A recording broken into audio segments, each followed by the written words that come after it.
আল্লাহর নবী বিশ্ব নবী রাহমাতুল লিল আলামিনের কাছে একজন যুবক আসিয়া বলে, নবী গো, আমার জিনা করতে মনে চায়, আমাকে জিনা করার পারমিশন দেন, আমার জিনা করার ইচ্ছা করে।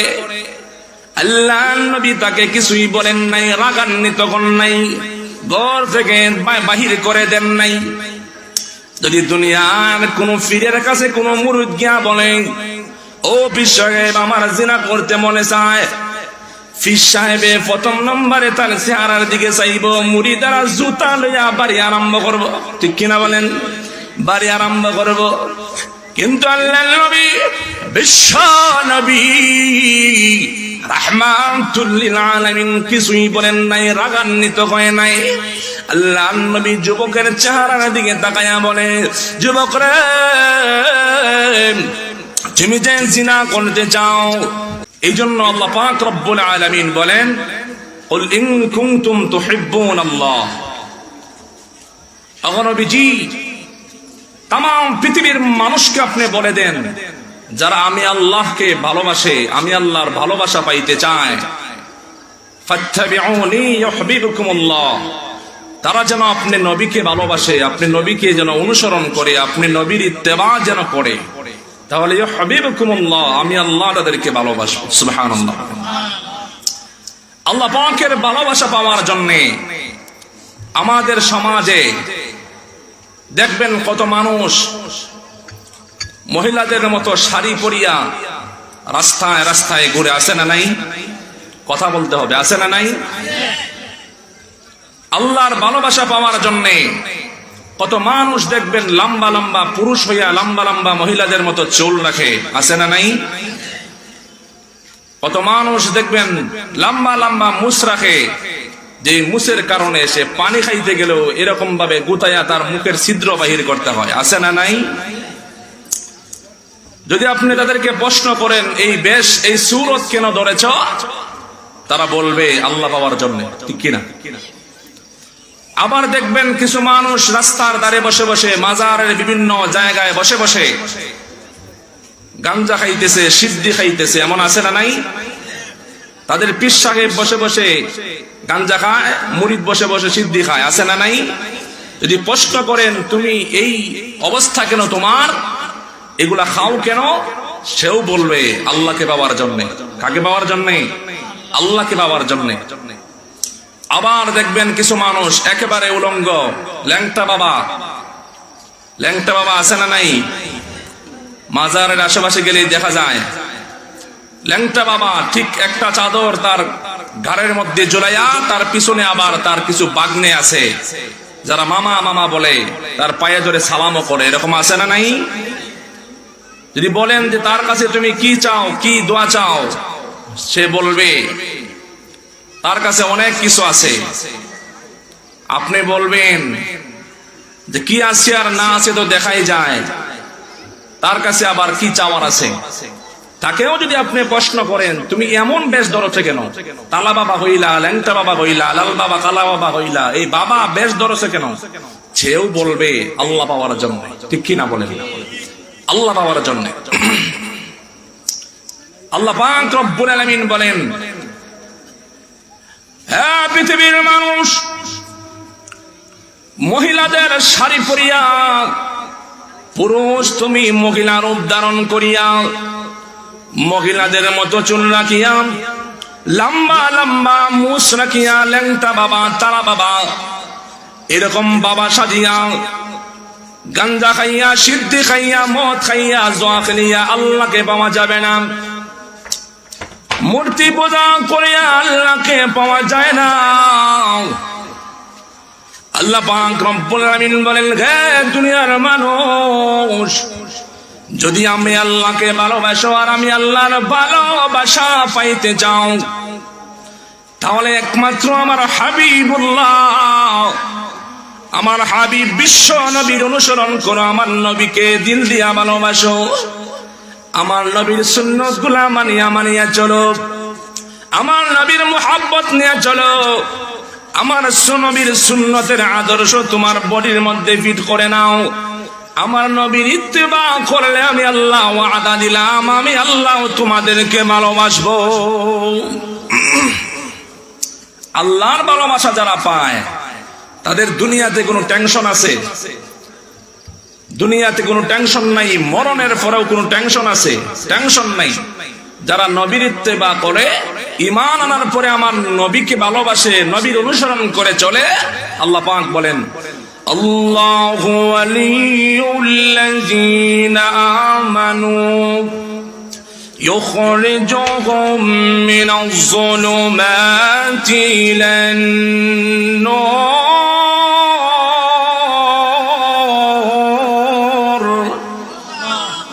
আমার আল্লাহ বলেন দুনিয়ার মানুষেরা রে, যদি ঈমান আনার পরে আমার নবীর অনুসরণ করে করে চলো, আমি আল্লাহকে যদি ভয় করো, আমি আল্লাহ ওয়াদা দিলাম ইমানদারদের জন্য, ইমানদারদের অভিভাবক আমি স্বয়ং আল্লাহ হয়ে যাব।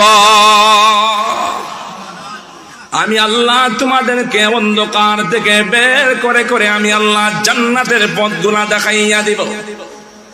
অন্ধকার থেকে বের করে আলোর পথে তোমাদেরকে আমি আল্লাহ প্রতিষ্ঠিত করব। এই জন্য ইমানদার মুমিন যারা যারা আল্লাহর নবীকে ভালোবাসে, মুহাব্বত করে, নবীর অনুসরণ করিয়া করিয়া চলে, এদের অভিভাবককে জুড়ে বলুন না কে? এই ইমানদার মুমিন, মুমিনদের অভিভাবক আল্লাহ, নবীর আশিকদের অভিভাবক আল্লাহ, নবী প্রেমী যুবক তোমাদের অভিভাবক কে? স্বয়ং আল্লাহ। এই জন্য আল্লাহ বলেন আমি আল্লাহর ভালোবাসা পাইতে চাইলে আমার নবীর ইত্তেবা করো। এ যুবক, কেন আমার নবীর ইত্তেবা করবা? আমার নবীর কেন ইত্তেবা করবা? কি কি গুণ আছে আমার নবীর? আমার আল্লাহ জানায়া দেয়, এ পৃথিবীর মানুষ, আমার নবীকে আমি আল্লাহ এমন এমন গুণ দিয়েছি যা আসমানের নিচে জমিনের উপরে আর কারো এমন গুণ নাই। আল্লাহ বলেন যেই যে গুণ থাকলে একজন মানুষ আরেকজন মানুষের অনুসরণ করে, যেই গুণ থাকলে একজন মানুষ আর একজন মানুষের অনুসরণ করে, সেই সমস্ত পরিপূর্ণ গুণ আমার নবীর মধ্যে আল্লাহ দিয়েছেন। সুবহানাল্লাহ বলেন। আল্লাহ বলেন ওয়া ইন্নাকা লাআলা খুলুকিন আযীম।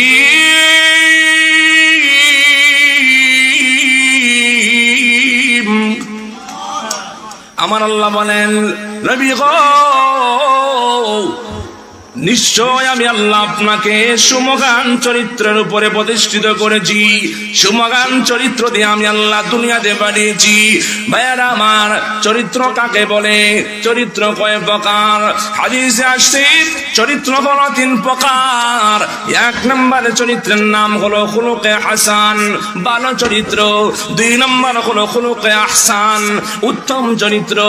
আর 3 নম্বর হলো খুলুকে আযীম, সুমহান চরিত্র।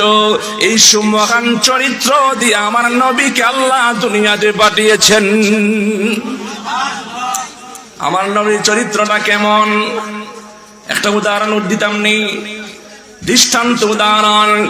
আমার নবীর চরিত্র এত সুন্দর ছিল, আল্লাহর নবী বিশ্ব নবী রাহমাতুল লিল আলামিনের কাছে একজন যুবক আসিয়া বলে, নবী গো, আমার জিনা করতে মনে চায়, আমাকে জিনা করার পারমিশন দেন, আমার জিনা করার ইচ্ছা করে।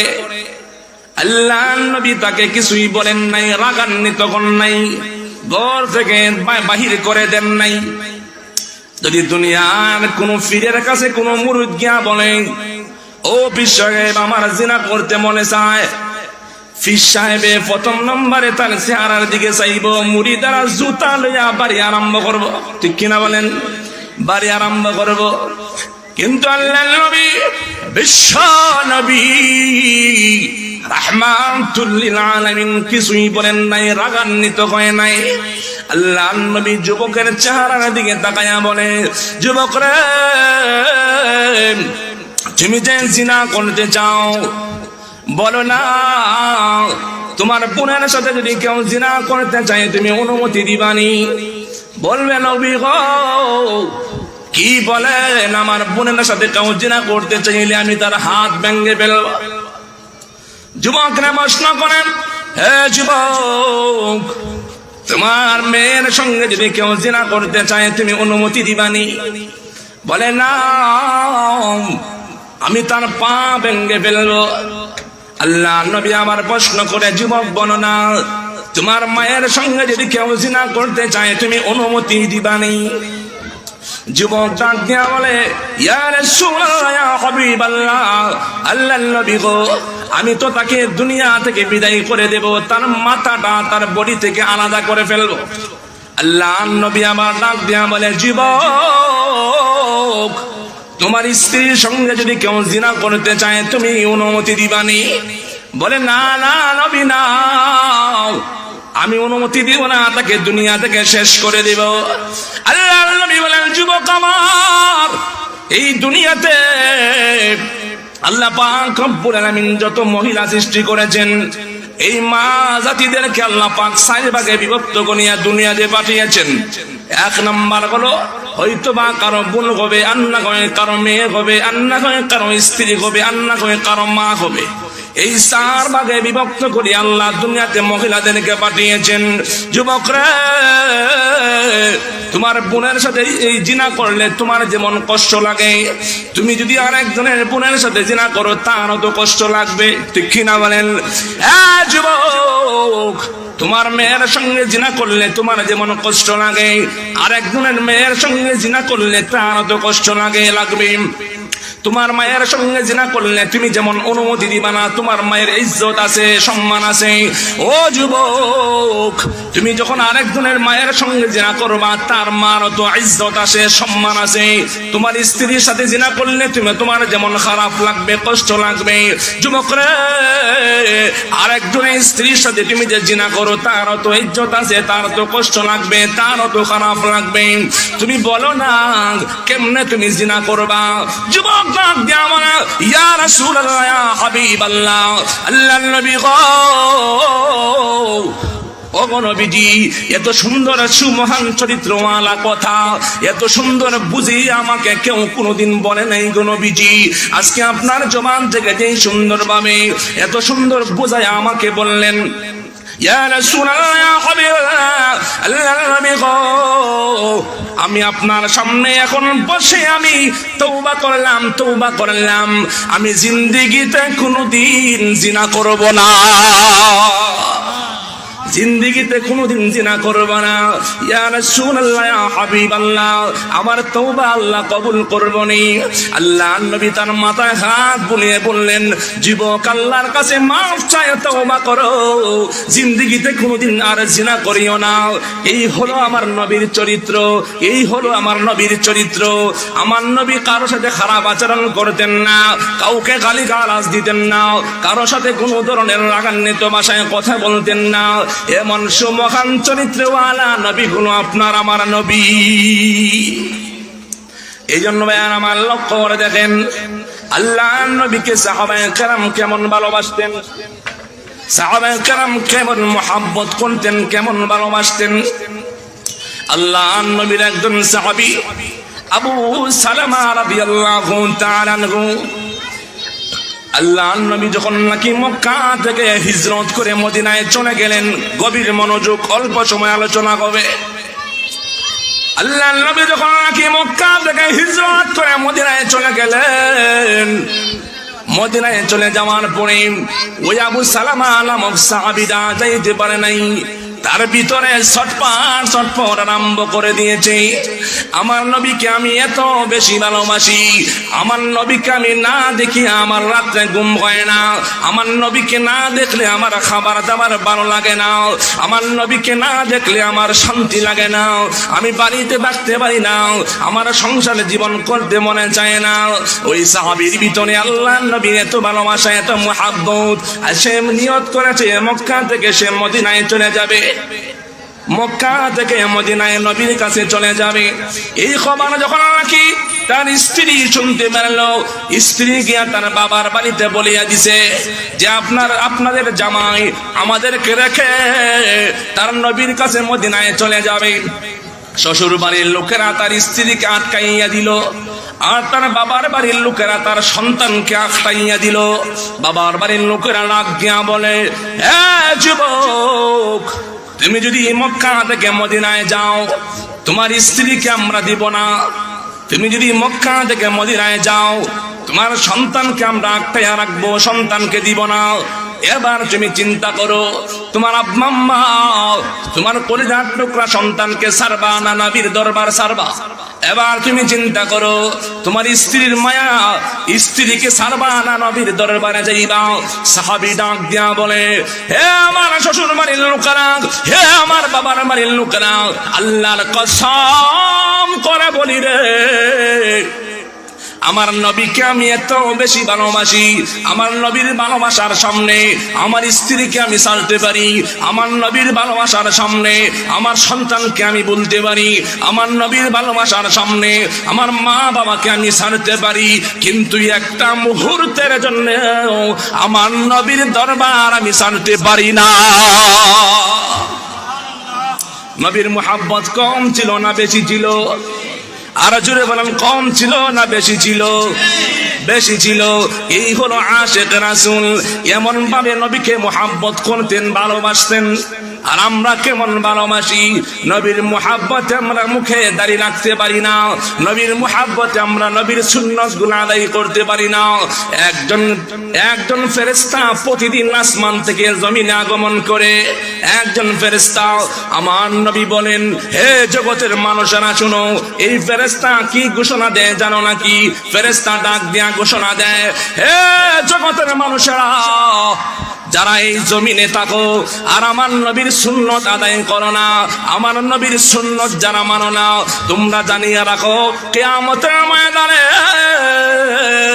যখন নবীর শাফাআত ছাড়া কোনো উপায় থাকবে না, উপায় থাকবে না। যারা নবীর সুন্নত আদায় করো না, তোমরা কিয়ামতের ময়দানে আমার নবীর শাফাআত পাইবে না। এ যুবক, মনে মনে চিন্তা করো, আমার নবীর মুহাব্বতটা আমার ভিতরে কতটুকু আছে? আমার নবীর আদর্শ আমি কতটুকু মানি? আমার নবী হালাল খাইছেন, আমিও হালাল খাইব।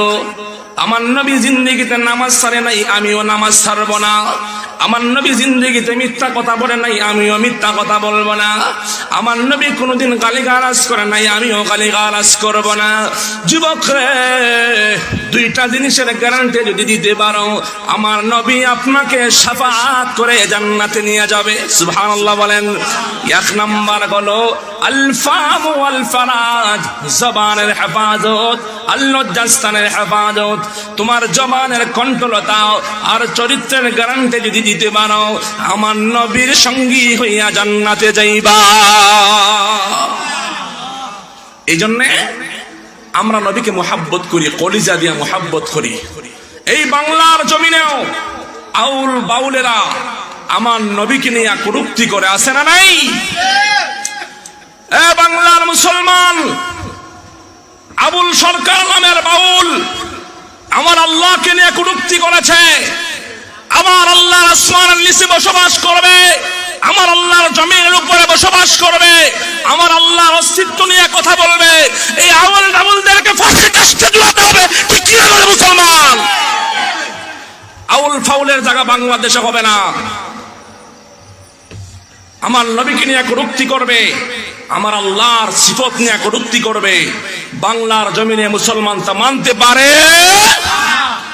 বিন্দু মাত্র শরীরে রক্ত থাকতেও একজন ইমানদার আমার নবীকে কেউ কটূক্তি করলে, এই নবীকে নিয়ে কটূক্তি করা বেঈমানকে ছেড়ে দিবে না, ছেড়ে দিবে না। ঠিক না বলো? ছেড়ে দিবে না মুসলমান। এই জন্য নবীর মুহাব্বত অন্তরে নিয়ে চলবো, নবীর ইত্তেবা করব, তাহলে আল্লাহ পাক আমাদেরকে ভালোবাসবেন।